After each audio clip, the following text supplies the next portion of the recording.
As they saw it the first time, they thought they had their man. They're now up in arms in the stands. আরে বেটা থাম থাম, গেলি এখন মাইর খাবি, বুঝোস না? এটা কিছু হইলো বলেন? আমি তো কাইনা আরে চুপ কর তুই। আরে রিয়াদ ভাই আপনি যেতেন না ভাই। আরে ফোনই জানেন থেকে আর যাইতেছি খেলতে এলাম এক ফোঁটা সম্মান দিল না আর খেলুবি না বাল। এমনি ব্রাজিলি কি হয়? এটি কোনো কথা হইলো ভাই? এমন করলে কি চলে? কি মন পক পক করতেছিস না আমিও কিন্তু কান্দতে পারি, আমি কিন্তু কাইন্দা দিমু। আচ্ছা যা, তোরে করুম না, যা তুই ব্যাট করতে যা যা যা। ওই তোর আইতেছস? আরে ভইনিগুলো তো আইতেছে। এই শোন, হ্যান্ডশেক করার পর তোরা 1 মিনিট ধরে লাইভ বই দিয়ে হাত ধুবি। আয়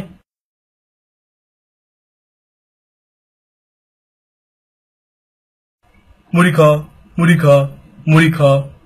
তুই খালি মুড়ি খা কইলি কেন? আমার ইচ্ছা ইচ্ছা কম তো চানাচুর দিবি নাকি ক? আরে দিব না তো, তুই কি করবি তুই?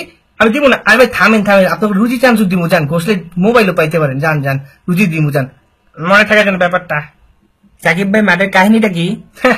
আরে মাঠের কাহিনী জিজ্ঞেস না ভাই, স্টোকস আমার রাতে ফোন দিয়ে ওর সম্মান দিতে হইব। আমি তো চিন্তা করছি ওদেরকে আসলে সম্মান দেওয়া উচিত, যেহেতু আমাদের দেশে খেলতে আসছে, সম্মান না দিলে কি হয়? তো আমরা চিন্তা করছি নেক্সট একটু বেশি করে সম্মান দিব, স্পেশালি আমি একটু বেশি দিব ওদেরকে সম্মান।